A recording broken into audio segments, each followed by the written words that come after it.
Hello student, फिर से एक नए ज्ञानवर्धक और मजेदार वीडियो में स्वागत है। देखिए, आज हम लोग जानने वाले हैं एम फेज या डिवीजन फेज के बारे में। आप लोग को पता ही है, हम लोग जो cell cycle mitosis cell division है उसको जानते हुए आ रहे हैं, अध्ययन करते हुए आ रहे हैं, जिसमें यह वीडियो जो है पार्ट 3 है। इससे के पहले के वीडियो में पार्ट 1 और पार्ट 2 जो है अपलोड हो चुके हैं, जिसमें हम लोगों ने माइटोसिस डिवीजन, समसूत्री विभाजन क्या होता है और जो है उसका इंटरफेज, शुरू के वीडियो पार्ट 1 में हम लोगों ने समसूत्री विभाजन का बेसिक कॉन्सेप्ट जाना है। समसूत्री विभाजन क्या है, सेल साइकिल क्या है, सेल साइकिल को कितने भागों में बांटे हैं, ठीक है। और पार्ट 2 में हम लोगों ने इंटरफेज के बारे में डिटेल से जाना है, ठीक है। यह cell division, mitosis cell division का तीसरा वीडियो है समसूत्री विभाजन का, जिसमें हम लोग जान रहे हैं एम फेज या डिवीजन फेज। एम फेज का पूरा नाम माइटोसिस फेज है, ठीक है, जिसमें हम लोग जानेंगे कि एम फेज या डिवीजन फेज को कितने भागों में बांटा गया है। तो आप लोग जानते ही हैं, जो एम फेज या डिवीजन फेज है इसको 2 भागों में बांटा गया है, ठीक है। देखिए बच्चों, क्या है, एक कैरियोकाइनेसिस और दूसरा क्या है, साइटोकाइनेसिस, ठीक है। कैरियोकाइनेसिस और साइटोकाइनेसिस में बांटा गया है। अब जो कैरियोकाइनेसिस है, कैरियोकाइनेसिस जो है कैरियोन और काइनेसिस। कैरियोन मतलब क्या होता है बच्चों, आप लोग जानते हैं, न्यूक्लियस होता है, केंद्रक होता है। काइनेसिस मतलब बंटना। तो इस कैरियोकाइनेसिस में न्यूक्लियर डिवीजन होता है। देखियो, यहाँ न्यूक्लियस का डिवीजन होता है कैरियोकाइनेसिस में, मतलब न्यूक्लियस का जो क्रोमोसोम वाला पार्ट है उसका बंटवारा होता है। जबकि साइटोकाइनेसिस, साइटो मतलब क्या होता है बच्चों, साइटो मतलब सेल, काइनेसिस मतलब बंटवारा। तो इसमें साइटोप्लाज्म का डिवीजन होता है, साइटोप्लाज्म का डिवीजन होता है। कोशिका के अंदर पाए जाने वाले प्लाज्म को क्या कहते हैं बच्चों, साइटोप्लाज्म कहते हैं। तो उसका डिवीजन होता है साइटोकाइनेसिस में, ठीक है। चलिए एक एक करके हम लोग जानते जाते हैं एक एक फेज, ठीक है। जैसे बचपन अवस्था एक एक फेज से गुजरता है, सेम सेल का भी एक एक फेज से गुजरते जाता है और फाइनली जो है माइटोसिस डिवीजन से 2 सेल बनाते हैं। देखिए न्यूक्लियस डिवीजन, न्यूक्लियस डिवीजन को फर्दर जो है 4 भागों में बांटा गया है। कितने भागों में, 4 भागों में बांटा गया है। पहला है प्रोफेज, दूसरा है मेटाफेज, तीसरा है एनाफेज, चौथा है टीलोफेज। ये सबको हम लोग डिटेल से एक एक करके जानेंगे, ठीक है। साथ ही इस वीडियो में आप लोगों को जो है नोट्स भी मिल जाएगा, ठीक है। मैं जो है नोट्स का, आप लोग इसको स्क्रीनशॉट करके भी नोट्स बना सकते हैं, या फिर नोट्स का जो पीडीएफ है उसका लिंक जो है मैं डिस्क्रिप्शन पे दे दे रहा हूं, आप जो है जाकर के वहां से डाउनलोड कर सकते हैं। लेकिन वीडियो को पहले समझिए, फिर उसके बाद आप जो है नोट्स कर सकते हैं, या इसको भी स्क्रीनशॉट करके नोट्स बना सकते हैं। इसका नोट्स जो है लिंक पे डिस्क्रिप्शन पे डला हुआ है, ठीक है, आप जाकर के डाउनलोड कर सकते हैं। लेकिन पहले समझिए इसको, उसके बाद में, ठीक है। देखिए न्यूक्लियस डिवीजन को हम लोग प्रोफेज, मेटाफेज, एनाफेज, टीलोफेज में जानेंगे, लेकिन प्रोफेज को ईयरली प्रोफेज और लेट प्रोफेज में बांटा गया है, ठीक है। तो सबसे पहले हम लोग किसको जानेंगे, ईयरली प्रोफेज के बारे में जानेंगे। चलिए जानते हैं ईयरली प्रोफेज। इसको जो है आप स्क्रीनशॉट करके नोट्स भी बना सकते हैं, या फिर उसका नोट्स जो है डिस्क्रिप्शन पे उसका लिंक जो है दिया हुआ है, आप जाके डाउनलोड कर सकते हैं, ठीक है। लेकिन पहले समझिए। चलिए अब हम लोग जानते हैं, देखिए ईयरली प्रोफेज के बारे में जानेंगे। ये दिखाई दे रहा होगा आप लोगों को, ईयरली प्रोफेज, ठीक है। ईयरली प्रोफेज में क्या होता है बच्चों, आप लोग जानते हैं, यह सेल प्लाज्मा मेम्ब्रेन है, ये या सेल मेम्ब्रेन है, ये दिखाई दे रहा है, सेल मेम्ब्रेन या प्लाज्मा मेम्ब्रेन है। और ये जो मेम्ब्रेन है ये दिखाई दे रहा होगा आप लोगों को, ये मेम्ब्रेन क्या है, न्यूक्लियर मेम्ब्रेन है। तो यह जो न्यूक्लियर मेम्ब्रेन है इसका स्टार्टिंग फ्रेगमेंटेशन, मतलब न्यूक्लियर मेम्ब्रेन स्टार्टिंग फ्रेगमेंटेशन, मतलब यह जो न्यूक्लियर मेम्ब्रेन है यह फ्रेगमेंटेशन मतलब टूटना स्टार्ट हो जाता है। ईयरली प्रोफेज में क्या होता है बच्चों, कि यह न्यूक्लियर मेम्ब्रेन टूटना स्टार्ट हो जाता है, ठीक है। और यह आप लोग को दिखाई दे रहा होगा सेंट्रोसोम। यह सेंट्रोसोम देखिए यहाँ 2 है, तो यह ऑपोजिट ध्रुव की ओर जाने लगते हैं, मतलब ये एक दूसरे के ऑपोजिट दिशा में जाने लगते हैं, ये सेंट्रोसोम, ठीक है। अब इसमें क्या होता है उसके बाद, फॉर्मेशन ऑफ स्पिंडल फाइबर। ये देखिए, ये जो सेंट्रोसोम से ये क्या है बच्चों, ये स्पिंडल फाइबर है, स्पिंडल फाइबर फॉर्मेशन, मतलब स्पिंडल फाइबर यहाँ बन रहा है, ठीक है। उसके बाद देखो, इसमें यदि न्यूक्लियस मेम्ब्रेन जो है, न्यूक्लियर मेम्ब्रेन डिसेपियर हो, मतलब फ्रेगमेंट हो रहा है, नष्ट हो रहा है, तो न्यूक्लियस भी हम लोगों को क्या होगा कि यह डिसेपियरिंग होना स्टार्ट हो जाएगा, मतलब लुप्त होना स्टार्ट हो जाएगा, ठीक है। अब देखिए यह सिस्टर क्रोमेटिड इसमें कैसे दिखाई दे रहे हैं, धागे नुमा संरचना में दिखाई दे रहे हैं। और जो सिस्टर क्रोमेटिड्स हैं यह सेंट्रोमियर से जुड़े हुए हैं, ठीक है, ज्वाइनिंग टुगेदर इन सेंट्रोमियर। जो सिस्टर क्रोमेटिड्स हैं ये सेंट्रोमियर से जुड़े हुए हैं। ठीक है, मतलब इसमें क्या हो रहा है, nuclear membrane starting fragmentation, nuclear membrane fragmentation हो जा रहा है और क्रोमोसोम थर्ड लाइक दिखाई दे रहा है। स्पिंडल फाइबर जो है फॉर्मेशन हो रहा है। यह स्पिंडल फाइबर देखो ट्यूबनुमा संरचना, और जो सेंट्रोमियर एक दूसरे के ऑपोजिट ध्रुव में जा रहे हैं। ठीक है, देखिए वीडियो जो है थोड़ा सा इस लेक्चर में जो लंबा है, लेकिन आपको जो है पूरा समझ में आएगा।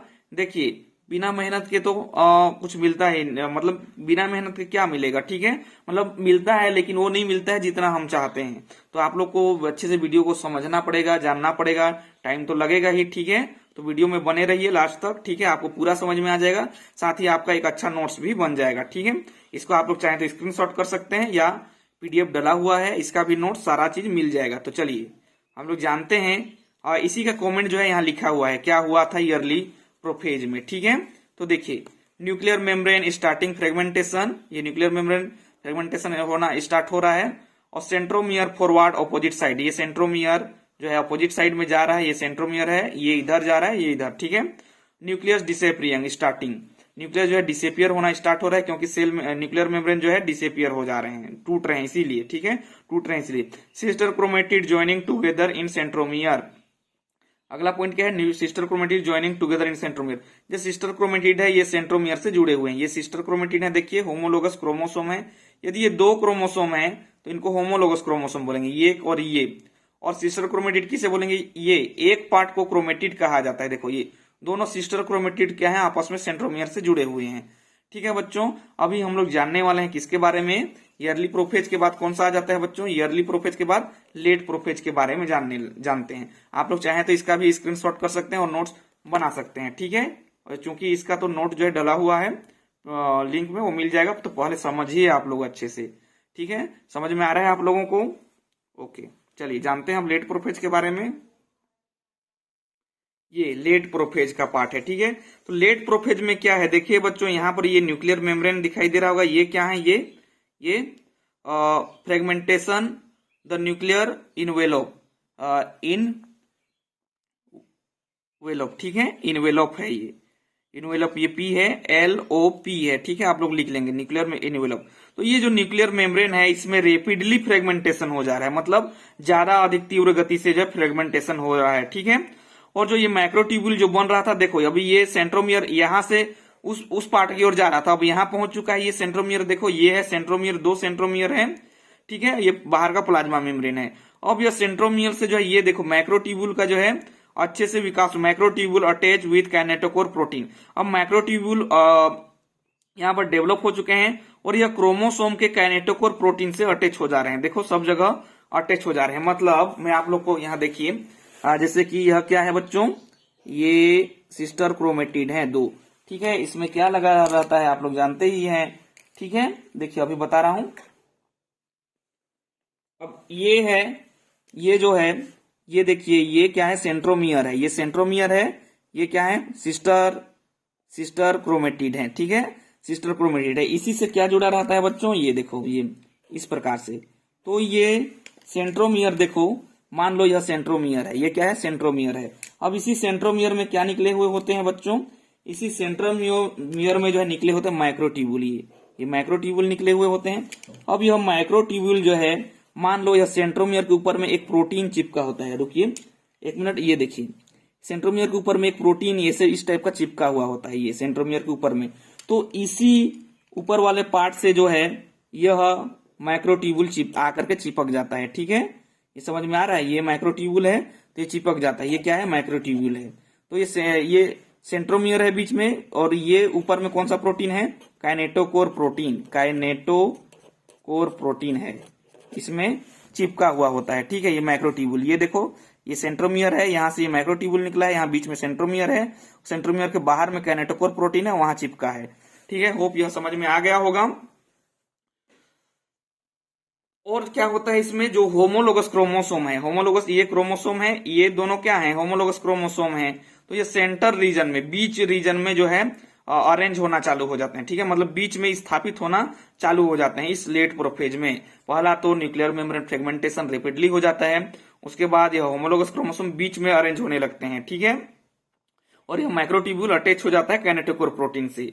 उसके बाद न्यूक्लियोप्लाज्म मिक्स्ड विथ साइटोप्लाज्म, मतलब ये देखो, ये जब न्यूक्लियर मेम्ब्रेन डिस्ट्रॉय हो जाएगा तो अंदर का न्यूक्लियस के अंदर का न्यूक्लियोप्लाज्म कहते हैं और बाहर के क्या बोलते हैं उसको, बाहर का साइटोप्लाज्म बोलते हैं। अब दोनों दीवार के रूप में यह जो न्यूक्लियर मेम्ब्रेन है यह टूट जाएगा तो क्या होगा, दोनों के द्रव मिलेंगे कि नहीं, न्यूक्लियोप्लाज्म और साइटोप्लाज्म के, तो यहाँ मिलने लगते हैं। ठीक है, और जो यह क्रोमोसोम देखो पहले धागे नुमा संरचना में थे, अभी कॉन्डेंस हो जा रहे हैं, फुली कॉन्डेंस हो जा रहे हैं, मतलब कि मोटे हो रहे हैं। ठीक है, समझ में आया। और न्यूक्लियस डिसेप्रियम, और न्यूक्लियस इस प्रकार से नहीं दिखता है क्योंकि न्यूक्लियर मेम्ब्रेन क्या हो जाता है, डिसेपियरिंग हो जाता है, मतलब फ्रेगमेंटेशन हो जाता है, इसीलिए न्यूक्लियस जो डिसेपियरिंग मतलब नहीं दिखता है। तो हम लोगों ने क्या जाना लेट प्रोफेज में कि न्यूक्लियर मेम्ब्रेन का तेजी से फ्रेगमेंटेशन हो रहा है जिसके कारण न्यूक्लियस नहीं दिख रहा है, और जो माइक्रोट्यूब्यूल जो है वह क्रोमोसोम के काइनेटोकोर प्रोटीन से जुड़ रहा है, और जो है क्रोमोसोम का कंडेंसेशन हो जा रहा है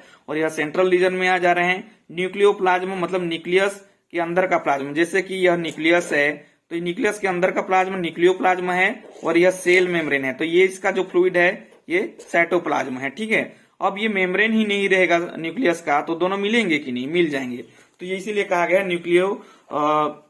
न्यूक्लियोप्लाज्म मिक्स्ड विथ साइटोप्लाज्म। ठीक है, आप लोग को समझ में आ गया होगा। चलिए इसका नोट, इसको आप लोग चाहें तो स्क्रीनशॉट कर सकते हैं और जो है नोट्स भी बना सकते हैं, और नोट्स तो चूंकि मैं बोला हूं लिंक में मिल जाएगा। ठीक है, अब देखिए इसी को जो है यहाँ पर लिखा गया है, न्यूक्लियर मेम्ब्रेन रिपीटली फ्रेगमेंटेशन आप लोग को पता चल चुका है।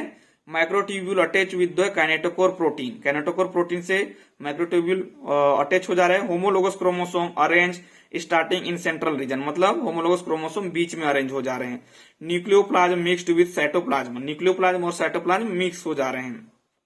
क्रोमोसोम फुली कॉन्डेंस, क्रोमोसोम क्या हो जा रहे हैं बच्चों, पूरी तरह से कॉन्डेंस हो जा रहे हैं, मोटे दिखाई दे रहे हैं। ठीक है, न्यूक्लियस डिसेपियरिंग, मतलब न्यूक्लियस अब दिखाई नहीं देता है क्योंकि न्यूक्लियर मेम्ब्रेन ही नहीं रहा, तो क्या फिर, जैसे घर है, घर का दीवार टूट जाएगा तो घर रहेगा क्या, नहीं रहेगा, उसी प्रकार यह न्यूक्लियस नहीं दिखाई देता है। ठीक है, होप आपको यह वीडियो यह समझ में आ चुका होगा। ठीक है, अभी वीडियो जो है लंबा हो रहा है लेकिन आप जो है बने रहिए इसमें क्योंकि आपको पूरा समझ में आ जाएगा। ठीक है, थोड़ा सा वीडियो लंबा है लेकिन आपको पूरा समझ में आ जाएगा। ठीक है, चलिए अभी हम लोग जानने वाले हैं लेट प्रोफेज के बाद कौन सा जानते हैं, प्रोफेज के बाद कौन सा आता है बच्चों, बोलिए, प्रोफेज के बाद कौन सा आता है, प्रोफेज के बाद मेटाफेज के बारे में जानने वाले हैं। देखिए अब हम लोग फाइनली कहाँ पहुंच गए हैं, मेटाफेज में पहुंच चुके हैं। ठीक है, मेटाफेज में देखो जो क्रोमोसोम अगल बगल था वो क्या पूरी तरह से सेंट्रल रीजन में पहुंच चुके हैं। ठीक है, थोड़ा यह सेंट्रल में नहीं बन पाया, आप लोग जो है इसको सेंट्रल रीजन में बनाने का प्रयास करेंगे। ठीक है, ये मेटाफेज प्लेट है। ठीक है, ये प्लाज्मा मेम्ब्रेन, ये सेंट्रियोल। ठीक है, अब देखिए इसमें पूरी तरह से ऑरेंज हो चुके हैं क्रोमोसोम बीच में। ठीक है, साथ ही इसमें एस्ट्रल रे का फॉर्मेशन हो जा रहा है। देखिए ये क्या है, एस्ट्रल रे का फॉर्मेशन हो रहा है, मतलब दिखाई देने लगते हैं। ठीक है, और इसमें इस जो अरेंज हुए हैं बीच में जो क्रोमोसोम हैं इनके बीच में एक प्लेट निर्माण हो जा रहा है जिसको कौन सा प्लेट बोलते हैं, मेटाफेज प्लेट या फिर इक्वेटोरियल प्लेट के नाम से जानते हैं। ठीक है, ये जो प्लेट बन रहा है ये क्या है, एक बीच बीच में देखियो एक प्लेट बन जा रहा है जिसे मेटाफेज प्लेट, जैसे कि मैं बोलूं ये देखो यह क्रोमोसोम है, ये सेंट्रोमियर है और ये, तो इसमें एक प्लेट बन जा रहा है ये बीच में। ठीक है, ये प्लेट नुमा मतलब ये संरचना बन जा रही है, इसी का नाम क्या है, मेटाफेज प्लेट या इक्वेटोरियल प्लेट है। ठीक है, ये बीच में जो डेवलप हो चुके हैं। ठीक है, आप लोग देखिए अब क्या हो जा रहा है, स्पिंडल जो फाइबर है properly attach with the kinetochore protein. ये देखो ये क्या है बच्चों, स्पिंडल फाइबर है, ये प्रोपरली यहाँ देखो ये काइनेटोकोर प्रोटीन से सब जगह जो है अच्छे से अरेंज हो चुके हैं। ठीक है, तो मेटाफेज प्लेट में क्या हो रहा है बच्चों कि मेटाफेज प्लेट में जो क्रोमोसोम है फुली कॉन्डेंस होकर के बीच में स्थापित हो जा रहे हैं। साथ ही मेटाफेज प्लेट या इक्वेटोरियल प्लेट का निर्माण हो जा रहा है बीच में, और साथ ही इसमें एस्ट्रल रे का फॉर्मेशन हो जा रहा है और स्पिंडल फाइबर पूरी तरह से काइनेटोकोर प्रोटीन से अटैच हो जाते हैं। ठीक है, यह समझ में आ गया होगा। ठीक है, देखिए अब इसी का हम लोग जो है ये देखते हैं, कंटेंट जानते हैं। ठीक है, देखो chromosome arranged in central region, मतलब क्रोमोसोम सेंट्रल रीजन में अरेंज हो चुके हैं। मेड मेटाफेज प्लेट और इक्वेटोरियल प्लेट का निर्माण हो चुका है। ठीक है। Spindle fibre properly attach with kinetochore protein, तो स्पिंडल फाइबर है अच्छे से काइनेटोकोर प्रोटीन से अटैच हो चुके हैं। ठीक है, चलिए इसके बाद हम लोग जानने वाले हैं एनाफेज के बारे में जानने वाले हैं। ठीक है, यह समझ में आ गया मेटाफेज, ये मेटाफेज। चलिए अब आप लोग यहाँ भी स्क्रीनशॉट करके नोट्स बना सकते हैं या फिर और जो है नोट्स को आप लोग बाद में डाउनलोड कर सकते हैं। ठीक है, लिंक। अब देखो बच्चों कहाँ पहुंच गए हम लोग मेटाफेज के बाद। मेटाफेज के बाद हम लोग अब पहुंच चुके हैं एनाफेज में। ये एनाफेज दिखाई दे रहा है। तो एनाफेज में क्या होता है, देखिए कि यह जो सेंट्रोमियर है, आप लोग जानते हैं ये सेंट्रोमियर है, ये सेंट्रोमियर सेंट्रोमियर थोड़े से टूटने लगते हैं। ठीक है, मतलब टूटने लगते हैं या फिर ये तनाव उत्पन्न होने लगते हैं सेंट्रोमियर में, जिसके कारण जो है स्पिंडल फाइबर में खिंचाव उत्पन्न होता है। ये स्पिंडल फाइबर है। अब देखो ये सेंट्रोमियर थोड़ा सा तन जाएगा तो ये जो क्या है, पहले बीच में अटैच हुए थे, देखो मेटाफेज में क्या हुआ था बच्चों, बीच में था। अब सेंट्रोमियर थोड़ा सा इधर दूर खिसकने लगेंगे तो इसमें ये क्या है, स्पिंडल फाइबर है, ये इसमें खिंचाव उत्पन्न होने लगेगा कि नहीं। तो ये दोनों क्रोमोसोम है ये टूट जाते हैं। ठीक है, जैसे कि ये दो सिस्टर क्रोमेटिड्स हैं, ये आपस में इस प्रकार से जुड़े हुए हैं। अब इनमें खिंचाव उत्पन्न होगा तो ये टूटने लगेंगे कि नहीं, देखो खिंचाव उत्पन्न होने लगे तो ये टूटने लगेंगे। तो वैसे ये इधर खिसक जाते हैं, ये दोनों आर्म जो है उधर खिसक जाते हैं। इसमें 46 क्रोमोसोम में सब में होता है ऐसा। तो इसमें तनाव उत्पन्न होने लगता है, साथ ही जो यह स्पिंडल फाइबर है ये भी कॉन्डेंस होने लगते हैं, जिसके कारण ये पार्ट जो है अलग होने लगते हैं, ये पार्ट इधर अलग होने लगते हैं, खिंचाव उत्पन्न हो जाते हैं। ठीक है, जैसे जो सिस्टर क्रोमेटिड है, जैसे दो व्यक्ति हैं,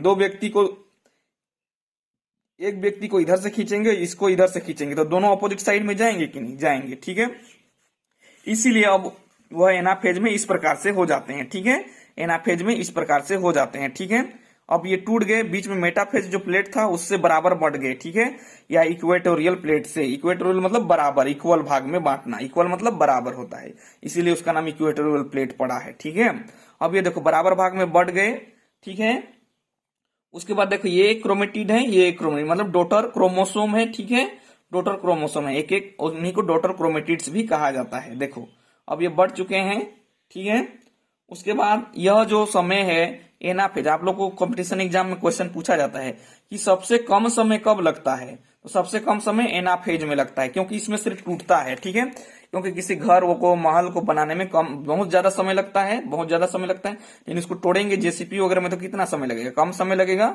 ठीक है, जैसे कि ये इसको बनाने में कितना समय लगा होगा, ये जो पेंसिल है इसको तोड़ेंगे या काट देंगे तो कितना, बहुत कम समय लगेगा। ठीक है, अब देखिए ये तो इसमें क्या होता है, सेंट्रोमियर भी थोड़ा दूर खिसकने लगते हैं और ये स्पिंडल फाइबर भी कंडेंसेशन होने लगता है, जिसके कारण जो सिस्टर क्रोमेटिड है ये इक्वेटोरियल प्लेट से बराबर बराबर भागों में बढ़ जाते हैं। ठीक है, देखिए इसी का नोट्स जो है हम लोग देख लेते हैं।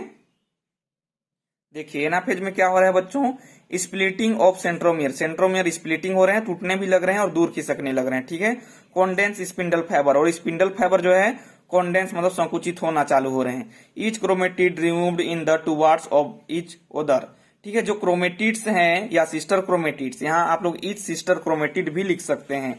ईच सिस्टर क्रोमेटिड जो है removed in two parts of each other, मतलब एक दूसरे के अदर अपोजिट साइड में जाने लगते हैं, या फिर chromatid sister chromatid opposite side movement भी लिख सकते हैं आप लोग। Each sister chromatids removed in the two parts of each other, मतलब एक दूसरे के ऑपोजिट साइड में जाने लगते हैं। Smallest phase in cell cycle, जो एनाफेज है सेल साइकिल का स्मॉलेस्ट फेज है। ठीक है, अभी हम लोग जानने वाले हैं एनाफेज के बाद टीलोफेज, फिर उसके बाद साइटोकाइनेसिस, और थोड़ा सा ही बचा है।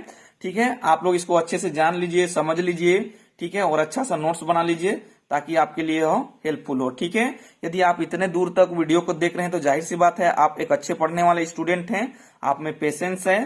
ठीक है, इसीलिए इतने दूर तक वीडियो को आप लोगों ने आप देख रहे हैं और जानना चाहते हैं, मतलब आप लोगों में भी जिज्ञासा है, निश्चित तौर पे आपको सफलता जरूर मिलेगा। ठीक है, चलिए अब जानते हैं हम लोग एनाफेज के बाद टीलोफेज के बारे में।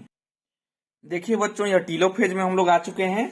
अब हम लोग टीलोफेज के बारे में जानने वाले हैं। ठीक है, मैं टीलोफेज के बारे में जानेंगे। टीलोफेज में कुछ इस प्रकार से संरचना उत्पन्न होने लगता है। देखो अब जो एनाफेज है उसमें सेल के जो सिस्टर क्रोमेटिड है अपोजिट साइड में बढ़ चुके थे। ठीक है, और सेल का साइज भी बढ़ चुका था तनाव होने के कारण।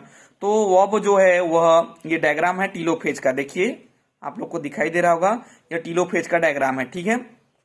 तो अब देखो यह जो क्रोमेटिड्स है इस साइड में आधा गए थे, सिस्टर क्रोमेटिड इस साइड में आधा, जिसके कारण ये सेल में प्रेशर उत्पन्न हो जाता है, जिसके कारण ये सेल बड़ा हो जाता है। अब वो जो सिस्टर क्रोमेटिड है अब क्रोमोसोम के फॉर्म में नहीं रहा वो, अब वह क्रोमेटिन जाल के धागे के समान चेंज हो गया है, ठीक है। किसके समान चेंज हो गया है?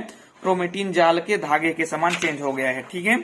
आप लोग को और थोड़ा सा मैं दिखा दे रहा हूं, देखिए ये हम लोग एनाफेज में आ चुके हैं। अब देखो ये जो एनाफेज है ये इधर खिसक गया, एनाफेज का मतलब ये सिस्टर क्रोमेटिड पार्ट इधर खिसक गया और ये वाला पार्ट जो है इधर खिसक गया। तब यह जो डॉटर क्रोमोसोम है या सिस्टर क्रोमेटिड्स हैं, अब यह क्रोमेटिन जाल के धागे के समान बढ़ चुके हैं, जिससे इधर प्रेशर उत्पन्न होगा तो सेल का साइज भी इधर बढ़ जाएगा, ठीक है, और यह धागे नुमा संरचना में बन जाएंगे। तब जो है इस प्रकार से संरचना दिखने को मिलेगा, ये दिखाई दे रहा है, ठीक है।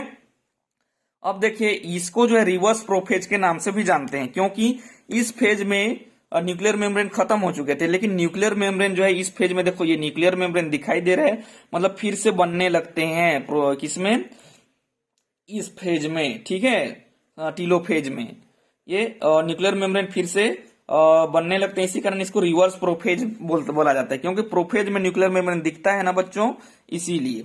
अब इस फेज में देखो साथ ही यह जो क्रोमोसोम है कॉन्डेंस वाला, वह क्रोमेटिन जाल के धागे की नुमा संरचना में बदल चुके होते हैं, ठीक है। अब इसमें न्यूक्लियोलस भी ये दिखाई देने लगता है, ये न्यूक्लियस का पार्ट है तो ये न्यूक्लियोलस भी दिखाई देने लगते हैं, ठीक है। अब उसके बाद इन जो बड़ा सेल है ये, इसमें क्लीवेज फ्यूरो जो है दिखने लगता है, मतलब कि क्लीवेज एंजाइम काम करते हैं, जिसके कारण बीच में जो है क्लीवेज बनने लगते हैं, खांच बनने लगते हैं। ये फ्यूरो मतलब खांच बनने लगते हैं, क्लीवेज, ठीक है। मतलब ये देखो ये जैसे कि ये बड़ा सेल था, ये मान लो बड़ा सेल था, अब देखो ये बीच में खांच उत्पन्न होने लगेगा दोनों तरफ, तो कैसे बन जाएगा? ये बीच में खांच हो जाएगा तो कुछ इस प्रकार से, इसीलिए ऐसा दिख रहा है, ठीक है। ये बीच में खांच हो जा रहा है, क्लीवेज एंजाइम यहाँ पर काम करते हैं, ठीक है। और जो है इसमें क्लीवेज दिखने लगते हैं और स्टार्टिंग हो जाता है 2 सेल बनने का प्रोसेस, ठीक है। समझ में आ गया बच्चों, ठीक है। अब देखिए ये टीलोफेज में इतना ही होता है, ये डायग्राम आप लोग स्क्रीनशॉट कर सकते हैं या फिर अभी जानते हैं इसके नोट्स। देखो ये रिवर्स प्रोफेज है, क्योंकि रिवर्स प्रोफेज के नाम से भी जानते हैं। न्यूक्लियर मेम्ब्रेन फॉर्मेशन होने लगता है, न्यूक्लियर मेम्ब्रेन मतलब केंद्रक झिल्ली बनने लगता है। स्टार्टिंग 2 सेल डिवीजन, 2 सेल का डिवीजन, 2 सेल बनने लगते हैं, ठीक है। 2 सेल डिवीजन मतलब कि 1 सेल ये और ये 1 सेल ये। स्टार्टिंग 2 सेल डिवीजन ना लिख करके फॉर्मेशन लिख सकते हैं, डिवीजन को आप लोग काट देंगे, यहाँ फॉर्मेशन लिख लेंगे, ठीक है। देखो अब जो नोट्स को सीधा डाउनलोड करके वीडियो जो नहीं देखे होंगे वो क्या उतार देंगे, यहाँ डिवीजन ही उतार देंगे, लेकिन यहाँ क्या होगा? फॉर्मेशन होगा, ठीक है। इसीलिए मेहनत करना जरूरी है, ठीक है। देखिए एपियरिंग क्लीवेज फ्यूरो, हम लोग को यहाँ पर क्लीवेज फ्यूरो ये दिखाई देने लग रहा है, ठीक है। ये इतना ही है नोट्स में, इसको भी आप लोग स्क्रीनशॉट कर सकते हैं या पीडीएफ को डाउनलोड करके देख सकते हैं, डिस्क्रिप्शन में दिया गया है, ठीक है। अब हम लोग टीलोफेज और थोड़ा सा ही बचा है। टीलोफेज के बाद क्या बच चुका है बच्चों? टीलोफेज के बाद साइटोकाइनेसिस, मतलब अब देखो ये अंदर का न्यूक्लियस वाला जो कंटेंट है अंदर में, क्रोमोसोम वाला पार्ट तो बढ़ चुका पूरी तरह से। अब यह जो साइटोप्लाज्म वाला भाग बटेगा उसी को क्या बोलते हैं? साइटोकाइनेसिस बोला जाता है, मतलब सेल का जो है काइनेसिस हो जाता है, मतलब बढ़ना चालू हो जाता है, ठीक है। चलिए जानते हैं अब साइटोकाइनेसिस के बारे में। देखिए बच्चों अब हम लोग कहाँ आ चुके हैं? बोलिए साइटोकाइनेसिस में आ चुके हैं, मतलब सेल का काइनेसिस होगा, मतलब बीच में से पूरी तरह से टूट जाएंगे। तो आप लोग को ये डायग्राम देखिए, ये डायग्राम देखिए, इस डायग्राम में दिख रहा होगा ये फ्यूरो है, क्लीवेज फ्यूरो है। अब ये टीलोफेज का डायग्राम बना हुआ है यहाँ। तो यहाँ पर जो क्लीवेज फ्यूरो एंजाइम है, क्लीवेज एंजाइम है, और पूरी तरह से काम करने लगते हैं और इस सेल को पूरी तरह से यहाँ पर संकुचित कर देते हैं, मतलब दबा देते हैं, ठीक है। जिसके कारण क्या हो जाता है? देखो ये टीलोफेज का पार्ट है, साइटोकाइनेसिस हो जाएगा, तो ये पूरी तरह से क्लीवेज एंजाइम काम करेंगे तो ये 2 भाग में बढ़ जाएंगे। ये देखो साइटोकाइनेसिस में 2 डॉटर सेल मिल जाता है साइटोकाइनेसिस के बाद। जब ये टीलोफेज का पार्ट है, या टीलोफेज है, टीलोफेज में ऐसा हो रहा था, अब इसमें साइटोकाइनेसिस हो जाएगा, क्लीवेज एंजाइम काम करेगा, तब यह पूर्ण रूप से 2 डॉटर सेल में बन जाएंगे। कितने डॉटर सेल में बनेंगे बच्चों? 2 डॉटर सेल बन जाएंगे, ठीक है। ये देखिए 2 डॉटर सेल मिल जाएंगे। और इसमें एक बात क्या हो जाता है, इस कोशिका में सेल ऑर्गेनेल होंगे कि नहीं, कोशिकांग, जैसे कि mitochondria, endoplasmic reticulum, Golgi body, ठीक है, और क्लोरोप्लास्ट वगैरह, लाइसोसोम वगैरह, जो भी क्या होंगे, सेल ऑर्गेनेल होंगे, इनका भी बंटवारा हो जाता है, ठीक है।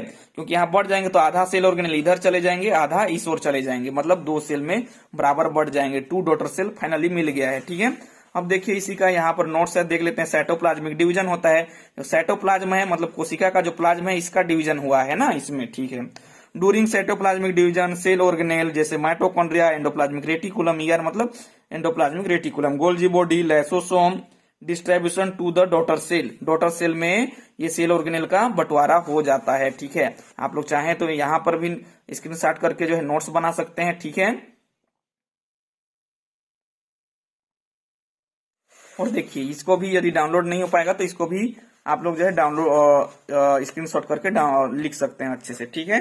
दिखाई दे रहा है, चलिए ओके।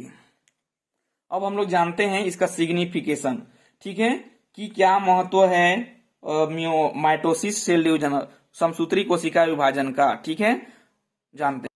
देखिए signification of mitosis cell division, ठीक है, मतलब समसूत्री विभाजन का क्या महत्व है। तो क्या महत्व है ये देखो यहाँ लिखा गया है सब, देखिए। Made of 2 daughter cell in 1 parental cell, मतलब क्या बच्चों कि एक डॉटर सेल से एक पेरेंटल सेल से 2 डॉटर सेल बनते हैं। देखो एक सेल ये था, इससे कितना सेल बनते हैं, 2 सेल बनते हैं, ठीक है। मतलब एक पेरेंट सेल से 2 डॉटर सेल बनते हैं। इक्वल डिस्ट्रीब्यूशन ऑफ क्रोमोसोम, इसमें जो क्रोमोसोम है उसका बराबर भाग में बढ़ जाता है, मतलब इक्वल डिस्ट्रीब्यूशन ऑफ क्रोमोसोम बराबर भाग में बढ़ते हैं। जैसे मैं आप लोग को थोड़ा सा दिखाना चाहूंगा, ये देखिए, ठीक है, मेटाफेज के बारे में देखिए। ये मेटाफेज है, देखिए मेटाफेज में ये क्रोमोसोम बीच में लगे हैं, 1 2 3 4, यहाँ 4 नहीं लगे हैं, यहाँ बोलो ह्यूमन में कितने क्रोमोसोम होते हैं, 46। तो 46 के 46 क्रोमोसोम जो है इस प्रकार से लगे रहते हैं और 46 टुकड़ा हो जाता है, ठीक है। 46 पार्ट इधर आ जाते हैं, 46 पार्ट इस ओर चले जाते हैं, मतलब कितने क्रोमोसोम है इधर, 46 क्रोमोसोम ही इधर आते हैं, 46। अब देखो इसमें का एक पार्ट इधर आ जाता है, जैसे कि ये एक पार्ट इधर आ गया, इसको मैं बोल रहा हूं, बांट रहा हूं, तो एक पार्ट किसे आ गया, इधर आ गया, और बीच में सेंट्रोमियर, ठीक है, ये आ गया। तो ऐसे बंटवारा कितने का होता है, 46 क्रोमोसोम के साथ होता है। तो ये देखो ये 46 क्रोमेटिड हैं, ठीक है, या क्रोमोसोम बोलो, क्योंकि कॉन्डेंस रहेंगे तो क्रोमोसोम, और जो है पतले होंगे तो उसको क्रोमेटिड्स बोला जाता है, ठीक है, या ठीक है। अब देखिए ऐसे रहेंगे तो ये फिर से क्या बोलते हैं, डीएनए रेप्लिकेशन करके ये फिर से सिस्टर क्रोमेटिड बना सकते हैं कि नहीं, बना सकते हैं। तो ये क्रोमोसोम पूरी तरह से हुआ कि नहीं, ये पूरी तरह से, ठीक है। तो ये भी वैसे ही डीएनए रेप्लिकेशन करके फिर से बना सकते हैं। तो ऐसे सारे 46 हो जाएंगे। तो 46 क्रोमोसोम बटा कि नहीं, इसमें जो पेरेंट सेल में 46 क्रोमोसोम था, तो जो डॉटर सेल बना उसमें भी 46 क्रोमोसोम होंगे कि नहीं, हो जाएंगे, ठीक है।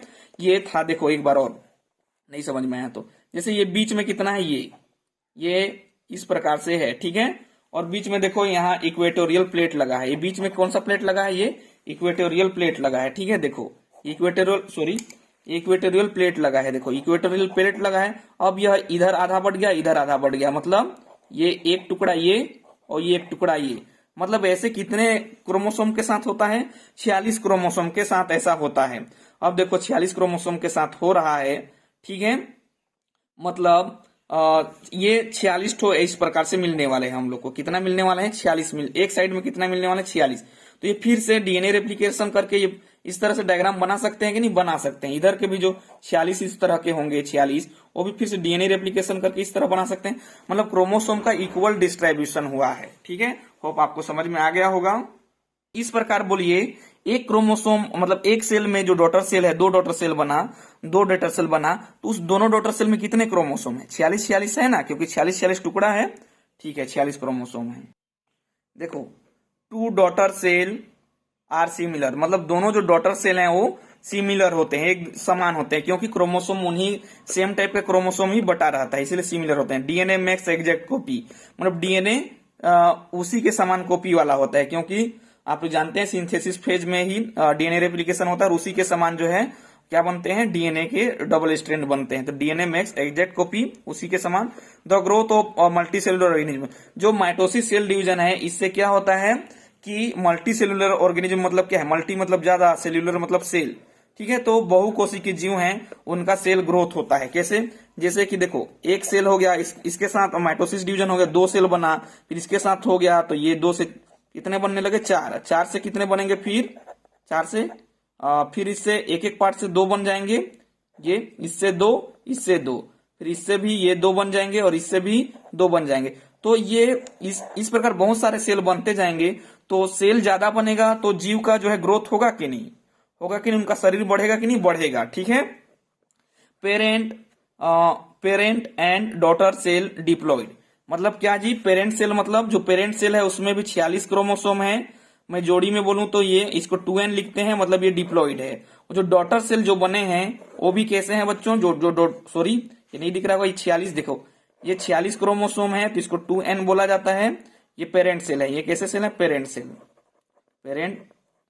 सेल। अब देखो जो डॉटर सेल बने, दो डॉटर सेल बने, इसमें भी 46 क्रोमोसोम है, ये भी कैसे होंगे, 2n को क्या बोला जाता है, डिप्लॉइड। और एक n रहेगा उसको हेप्लॉइड बोला जाता है, लेकिन यहाँ 2n है तो ये जो है क्या हो गया, डिप्लॉइड हो गया, ठीक है। होप बच्चों यह वीडियो आपके लिए हेल्पफुल रहा होगा, ठीक है। तो देखिए आप लोग जो है इसको भी स्क्रीनशॉट करके नोट्स बना सकते हैं, ठीक है। और इसके बाद हम लोग जो है मियोसिस सेल डिवीजन और सूत्री कोशिका विभाजन के बारे में एकदम डिटेल से जानने वाले हैं, ठीक है। यदि आप इसी तरह से जुड़े रहना चाहते हैं तो और जो है जब भी इस चैनल पे कोई वीडियो डाला जाए, इसका यदि आप पता लगाना चाहते हैं, पहले से वीडियो देखना चाहते हैं, तो आप जो है चैनल को सब्सक्राइब कर सकते हैं और जो है बेल आइकन प्रेस करके ऑल पे क्लिक करते हैं। तो जब भी इस चैनल पे कोई भी वीडियो डाला जाएगा तो आपको जो है उसका नोटिफिकेशन मिल जाएगा और वो वीडियो आप तक मिल पाएगा, ठीक है। सब्सक्राइब करने से किसी भी तरह के चार्ज पैसे नहीं लगते हैं, बस आपको जानकारी मिलता है और जो वीडियो बनाते हैं उनके चैनल को ग्रो होने में सपोर्ट मिलता है, ठीक है। और अधिक मोटिवेशन मिलता है कि और अधिक बच्चों को यह वीडियो पसंद आ रहा है और अधिक बनाना चाहिए करके मोटिवेशन भी मिलता है, ठीक है। तो ये तो आपकी मर्जी है सब्सक्राइब करना और ना करना, ठीक है। आपको यह कंटेंट अच्छा लगता है तो ही कीजिए, वरना आप सब्सक्राइब नहीं भी कर सकते हैं, कोई बात नहीं। लेकिन जिस भी क्लास में है, ठीक है, अच्छे से पढ़िए और आगे बढ़िए और अपने लक्ष्य तक पहुंचिए। ओके बच्चों, बेस्ट ऑफ लक।